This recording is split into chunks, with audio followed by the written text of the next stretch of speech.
nongeye kubaha ikaze bakunzi ba filime yacu bita The Dev. Noneho ese guys, muratekereza biruze kuba byagenda bite ko Hozi yinjiwemo n'imyuka mibi? Ese muratekereza iriya myuka mibi itagiye noneho kujya irakora yihishe aho nta muntu noneho uzaba ukiyibona nkaho ari ikibi, ahubwo akagera abona ari umuntu irimo? Ese Hozi murabona atari kuba yabirenganiramo? Rero ndagusaba wigeze kuri channel bwa mbere gukanda subscribe ugakora no kunzogera kugira ngo dukomeze kubana muri biganiro 5 kuri 5 kugira ngo ibintu birushaho kuba byagenda neza. Mbasaba no gutera comment mutubwira ukuntu filime murimo murayibona. Uyu ni wa mwanya rero wo kuganira kuri filime yacu bita The Dev. Ejo mwabonye ko episode ya 33 itigeze isohoka, ariko hari ikibazo cyari cyabayeho na Kiramani yari yashizeho post babwira ko nta The Dev episode 33 izabi hari ku munsi w'ejo. Niyo mpamvu rero mutigeze muyibona, ariko uyu munsi saa 3 iraba yahageze. Ndabasaba kugira ngo mube hafi kugira ngo mubashe kuba mwayireba kugira ngo ibintu birushaho kuba byagenda neza. Ndabizi ko murayikunda kandi iraba iteguye neza kurusha izindi zose zabanje.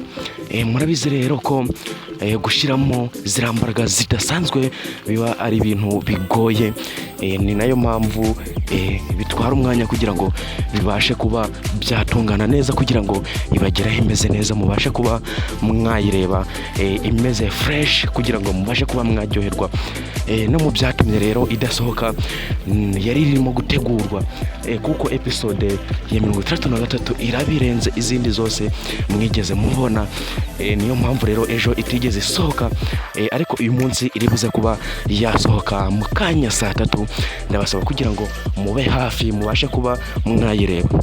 Ndakomeza kukibutsa aho utigeze ukanda subscribe, kuba wayikanda ugakora no kunzogera kugira ngo dukomeze kubana muri biganiro 5 kuri 5, kugira ngo ujye ubona post na upload ku gihe, kugira ngo unabonere filime ku gihe. Filime yacu bita The Dev, filime nziza cyane, filime ikunzwe, kugira ngo ubashe kuba wayibonera ku gihe ubashe kuba wakwishima.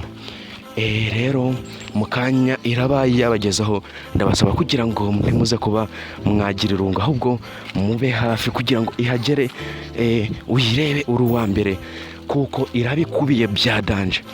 Ndabasaba rero kugira ngo mukomeze kandi mukande subscribe hano kuri Jimmy Media Official, kugira ngo ibintu birushaho kuba byagenda neza, tujye dukomeza kubana mu biganiro uko filime yacu igenda itera imbere, kugira ngo ibintu birushaho kuba byagenda neza. Muri episode ya 32 mwabonye ko hari harimo ibintu bikubiye cyane, aho mwabonye ko Miki yagwanye na Fabiola ivumbi rikaka, ariko noneho uyu munsi yo muraza kuba mwasobanukirwa aho byaherereye. Ese Kiramani na Teta bari buze kuba basohoka muri iriya nzu, dore ko Miki iminsi yabahaye iri kuba yarangira. Ese biri buze kuba byagenda bite? Reka mbasabe kugira ngo mukomeze mutegereze kandi mube hafi, kugira ngo episode 33 ize kuhagera muhari, kugira ngo ibintu birushaho kuba byagenda neza. Kandi mwabonye ko Nyambo yari yishimye kubera ko pasiteri yari yamubwiye ngo bazakundana. Mwabonye ko yari mu byishimo bikomeye cyane, ariko noneho hari igihe noneho ibibazo yamubwiye biraba byarangiye, bakaba noneho bakundana bya nyabyo. Reka basabe kugira ngo mukomeze mubane natwe kugira ngo ibintu birushaho kuba byagenda neza. Ndagushimiye aho twakomeje kubana. Kanda subscribe niba utayikanze.